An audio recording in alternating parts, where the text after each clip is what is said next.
यही अब ठाना है, जनता ने यही अब ठाना है। साइकिल का बटन दबाना है, साइकिल का बटन दबाना है। अखिलेश जी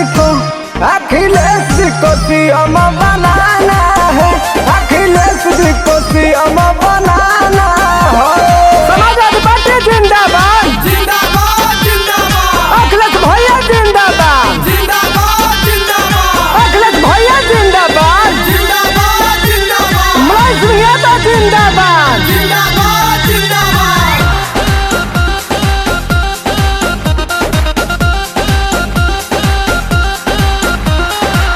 घरे घरे वृद्धा पेंशन बनवैले, सबके भैया सहायता वाला कइले, सबके भैया सहायता वाला कइले।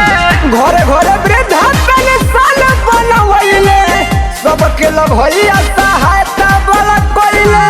जीत का झंडा लहराना है, जीत का झंडा लहराना है।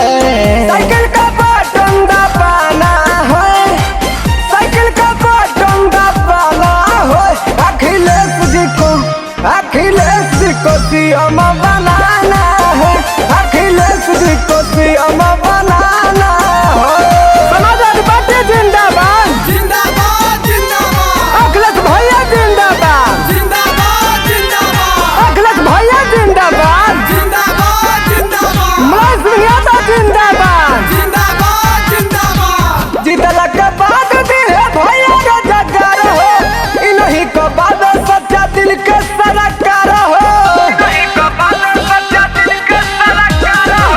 जीतला के बाद दिल भैया रोजगार हो, इन्हीं को बाद सच्चा दिल के सरकार हो। 400 से पार लेकर जाना है, 400 से पार लेकर जाना है। साइकिल का बटन दबाना है, साइकिल का बटन दबाना है। अखिलेश जी को सीएम बनाना है, अखिलेश जी को सीएम